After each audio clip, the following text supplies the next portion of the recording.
The first time anyone noticed the smell, it was dismissed as swamp rot.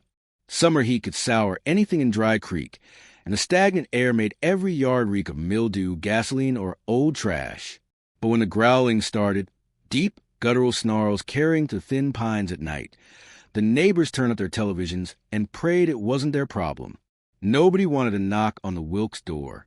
Not after the fire, not after the rumors, not after the boy vanished. The K9 wouldn't stop clawing at the dirt, though, and the sound of his nails against rust made it impossible to ignore. If you enjoy these long-form thrillers, consider liking and subscribing. It helps bring more stories to light.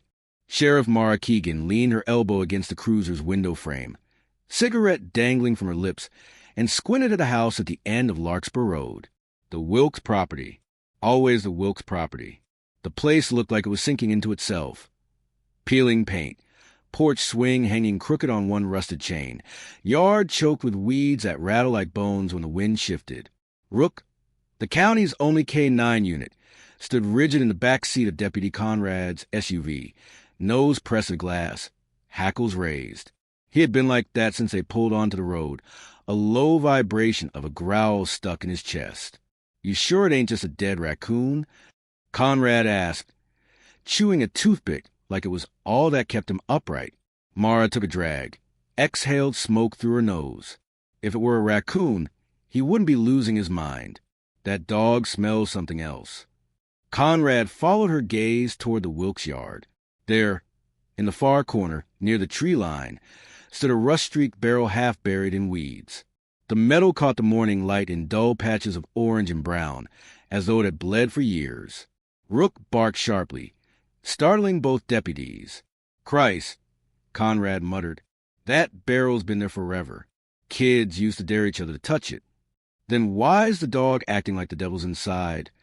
Mara flicked ash out the window. For a long moment, they just listened. The cicadas buzzed relentless. Somewhere in the distance, a screen door slammed. But beneath it all, Rook's growl didn't break. The Wilkes house had been empty for months, though empty was the wrong word. Everyone in Dry Creek knew the history. 2 winters back, a fire tore through the farmhouse. Sarah Wilkes was found outside screaming, her nightgown singed, her arms blistered from dragging her youngest daughter across the floor. The little one survived. The boy, David, didn't. His body was never recovered. Sarah left town after that. Nobody blamed her. What people whispered, though, what they shared in hushed tones of the diner, was that her husband, Hank, had already disappeared weeks before the fire. Some said he ran off. Some said Sarah killed him. Others swore they saw him lurking in the woods, watching the house. The rusted barrel, half hidden in the yard, became part of the story. Kids spread tales that Hank was in it, cut into pieces, sealed away. No adult ever went near it. Now the deputies had no choice. Mara walked the perimeter first, boots sinking into soft dirt. The air grew heavier the closer she got to the barrel. Not just heavier, wrong. Sweet metallic, like syrup poured over rot. She pressed a sleeve against her nose, but it clung to the back of her throat. Rook strained against his lead, claws dragging furrows in the earth. Conrad tightened his grip, muttering curses. "I don't like this," he said. "You think I do?" Mara shot back. The barrel loomed taller the nearer she came. Its lid was sealed with rusted lip, the kind that might once have been pried open with a crowbar, but now looked fused shut by time and weather. Vines climbed its sides, cracking the rust in jagged patterns. She touched it. The metal burned under her palm despite the morning chill. "Jesus Christ," she whispered. Rook barked so violently that Conrad staggered. Back at the cruiser, Mara pulled off her gloves and sat heavily in the driver's seat. She needed water, coffee, maybe whiskey. Anything to wash the taste out of her mouth. "You gonna call in?" Conrad asked. He kept darting glances at the barrel, like it might roll itself toward them. "Not yet," Mara said. "If it's nothing, the last thing I need is half the town showing up with their phones out. And if it ain't nothing?" She didn't answer. Instead, she remembered the day of the fire. She had been the first on scene. Sarah Wilkes, clutching her daughter, screaming for her boy. The house still roaring, flames eating the roof. Mara had gone in once, twice, nearly passed out from the heat. No David. Only empty rooms full of smoke. And afterward, the barrel sat quiet in the yard. She never looked at it then. Nobody did. By late afternoon, the air turned thick with thunder. Storm clouds stacked over the horizon, bruised and swollen. Mara drove back with Conrad, this time with a crowbar, gloves, and a warrant barely cobbled together on suspicion of hazardous waste. Paperwork flimsy as tissue, but it would do. Rook leapt out the moment the SUV door opened. He lunged straight to the barrel, growling, foam flecking his lips. "Easy, boy," Mara muttered, though her own pulse was rattling her ribs. She hooked the crowbar under the rim. The metal resisted, screeching like something alive. Conrad swore under his breath, bracing the barrel with his boots. It gave suddenly, a sharp pop that made both deputies stagger. A sliver of air hissed out, air that had been trapped for years. The smell hit them. Conrad gagged, retched into the weeds. Mara stumbled back, sleeve over her face. It was not swamp rot, not garbage, not anything she could pretend away. It was death. They waited for the storm to pass before calling in backup. Mara sat on the porch steps, rain dripping through the broken roof above, watching lightning split the tree-line. Rook sat beside her, chest heaving, eyes fixed on the barrel. He wouldn't look away. "You think it's a boy?"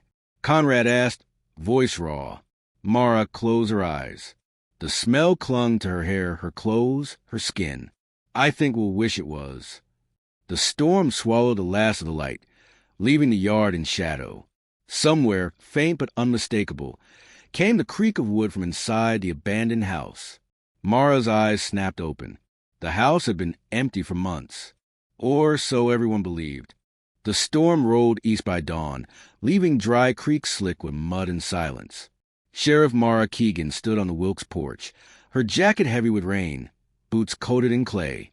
The barrel still squatted in the far corner of the yard, lid bent from the crowbar, breath of rot seeping out like a wound that refused to close. Deputy Conrad hadn't said a word since they called in the crime lab from Asheville. He stood near the cruiser, arms crossed, jaw working on another toothpick, like it could hold his nerves in place. Rook paced restlessly, muzzle damp, tail stiff as iron. A blue van pulled into the yard, tires hissing on wet gravel. Forensics. 2 men and a woman climbed out, their white coveralls snapping in the breeze. One of them, Dr. Evelyn Hart, nodded curtly at Mara. "Where's your barrel?" she asked, like asking about a trash can. Mara gestured. "Corner by the pines." Hart adjusted her gloves and strode across the yard. Her team followed with equipment cases. Mara trailed behind, unwilling to let them be alone with the thing. The lid came off easy now, crowbar sliding into the loosened seam. Hart leaned away as her assistant cracked it open. The smell hit again, stronger, a wall of rancid sweetness that made Mara's stomach twist. Hart lifted a flashlight, angling the beam into the dark mouth. For a long moment, she said nothing. The only sound was a buzz of flies rising in a cloud.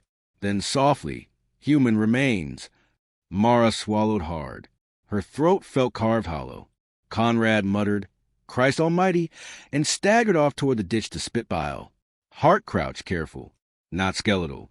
Preserved, barrels airtight.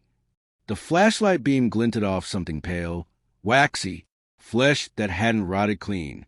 A tangle of dark hair floated in a syrupy liquid, strands catching on the edge like seaweed.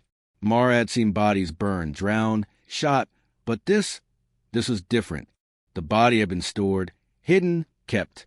Male, Hart confirmed after a moment. Adult. Mara's knees weakened. Her hands trembled despite her clenched fists. It wasn't David. It wasn't the boy.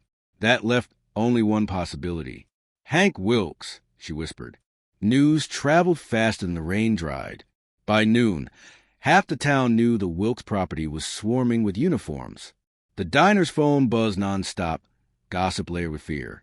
Mara sat at her desk in the station, mud still crusting her boots, staring at the preliminary report. Adult male, approximately 40 to 50. Cause of death undetermined. Preserved in chemical solution consistent with industrial solvents. Estimated time of death, 1 to 2 years. It fit. Hank had been gone just that long. But if Hank was in the barrel, who had put him there? And why had the house burned months later? Deputy Conrad hovered in the doorway. His face looked pale, cheeks sunken. "You think Sarah did it?" he asked, voice low. Mara looked up sharply. "Careful. I'm just saying, she was the last one seen with him. Then the fire. You really think it's coincidence?" She pulled her daughter out of a burning house. Mara snapped. Nearly died doing it. Or maybe she lit the match to cover her tracks. Mara's jaw clenched. Conrad wasn't cruel, but he was practical, the kind who saw patterns where others saw grief. And sometimes, damn it, he was right. But Sarah, Mara remembered her screams, raw with something no performance could fake. Still, the facts circled like buzzards. Hank gone. Hank found. House burned. Boy missing. That evening, Mara drove alone to Sarah's sister's house. 2 towns over. Sarah Wilkes answered the door, thinner than Mara remembered, her eyes shadowed, hair tied back with no care. The daughter clung to her hip, silent, watching. "Mara," Sarah said, voice wary. "Why are you here?" Mara removed her hat, held it against her chest. "We found something on your old property." Sarah stiffened. Her knuckles whitened on the doorframe. "What?" Mara hesitated. "A barrel, buried in the yard." For the briefest flicker, Sarah's eyes darted away. "Not long, but enough." Mara pressed. "We believe it's Hank." Sarah's lips parted, but no sound came. The daughter whimpered softly, burying her face in her mother's side. "Sarah," Mara said gently, "we need to know what happened." Tears welled, but Sarah shook her head hard, violently, like refusing a nightmare. "No, you don't understand. You don't understand." She tried to close the door. Mara stopped it with her boot. "Then make me understand." Sarah's breath hitched, but she said nothing.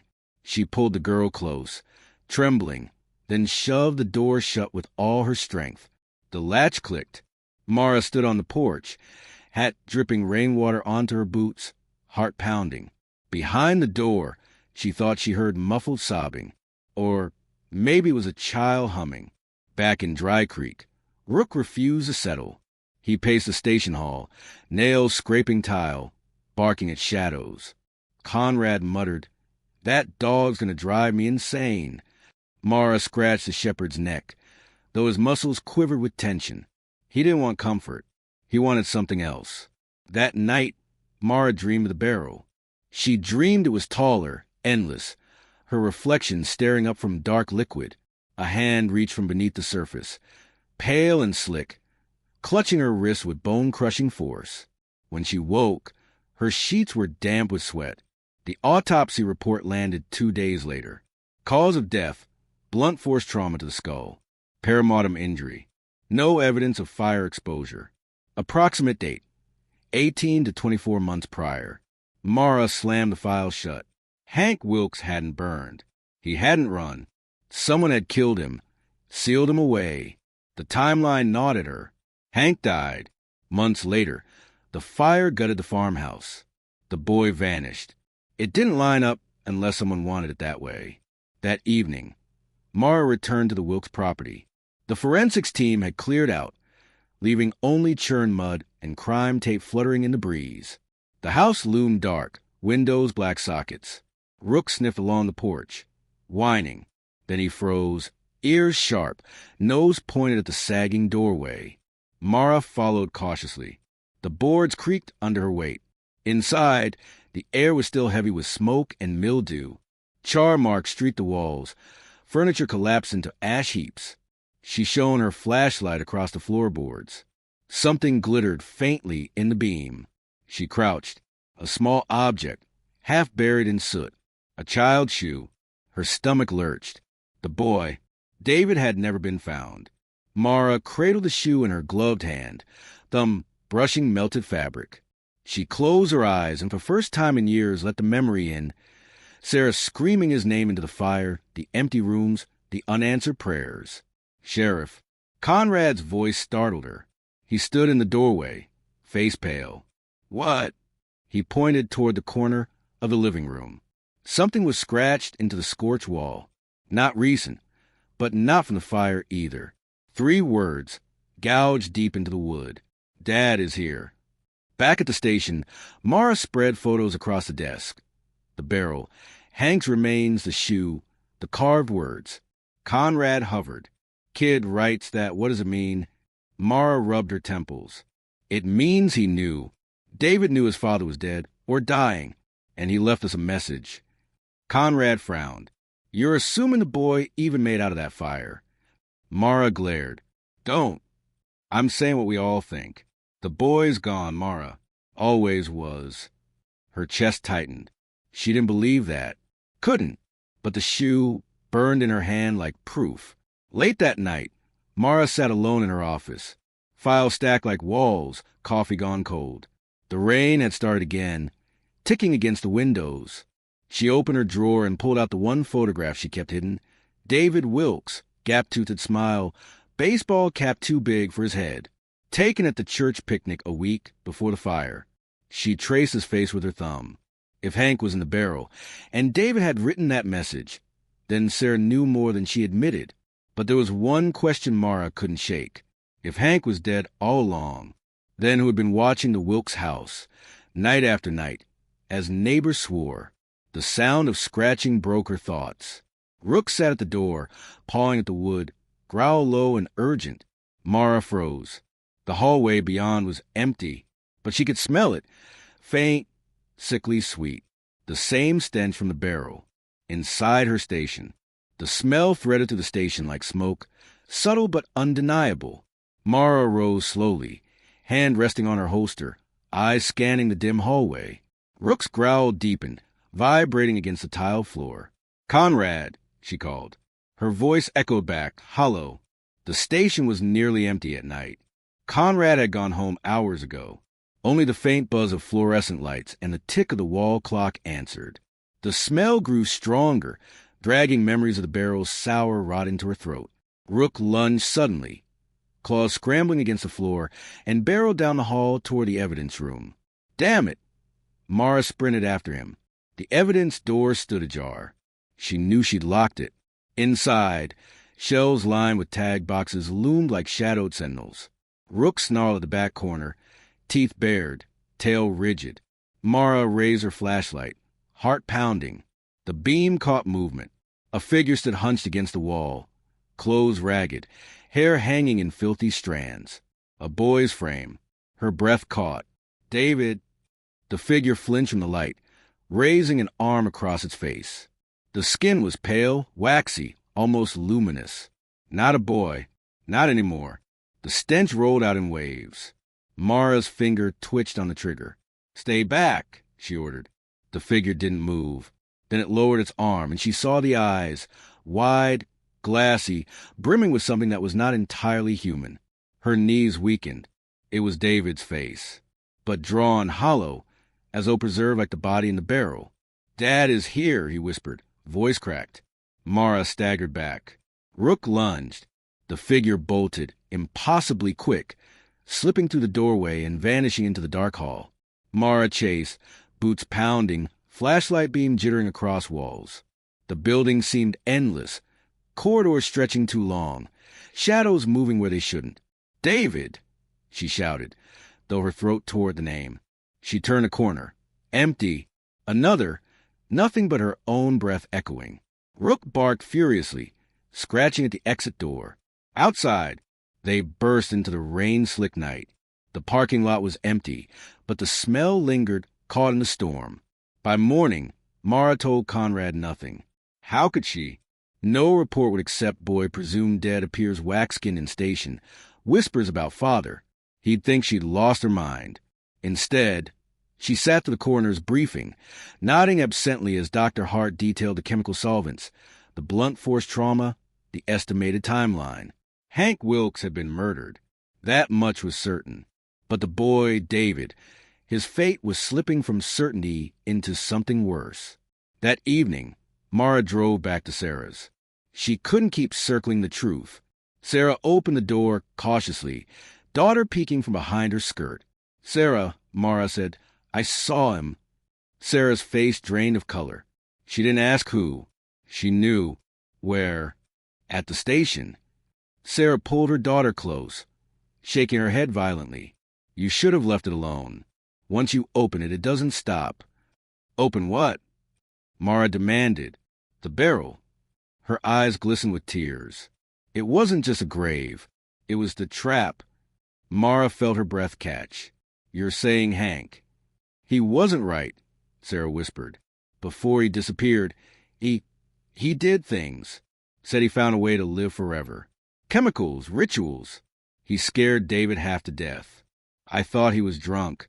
But then he vanished, and months later, the house burned. Her voice broke. I thought the fire would cleanse it, but it didn't.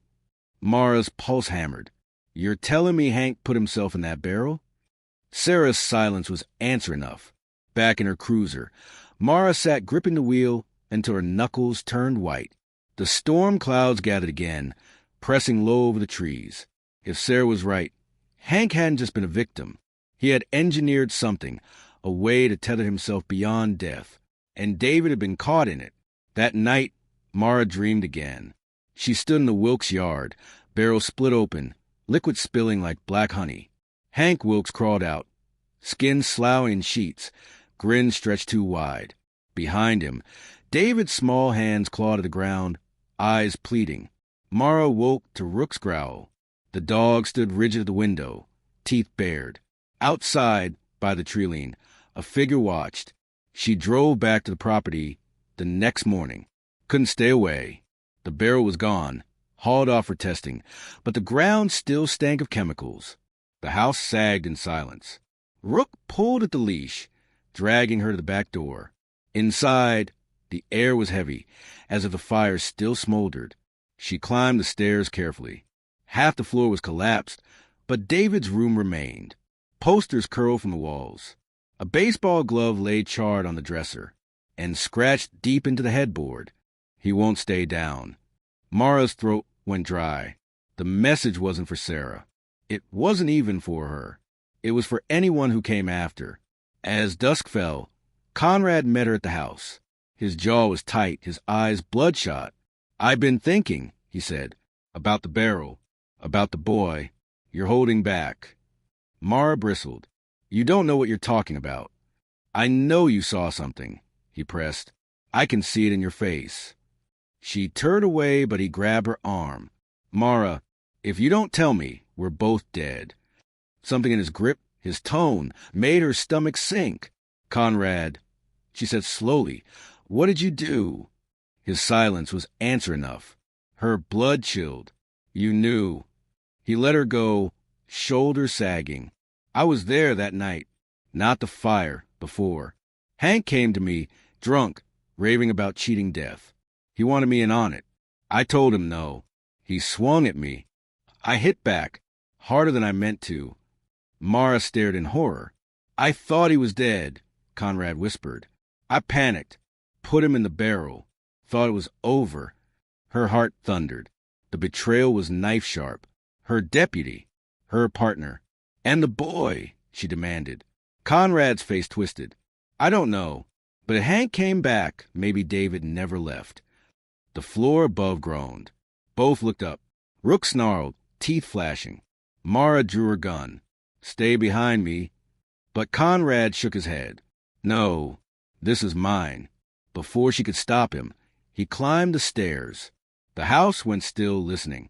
Then his scream tore through the walls. Mara charged up after him, Rook at her side. In David's room, the air reeked of solvent and rot. Conrad was pinned against the wall, eyes wide, throat gripped by pale, waxy hands.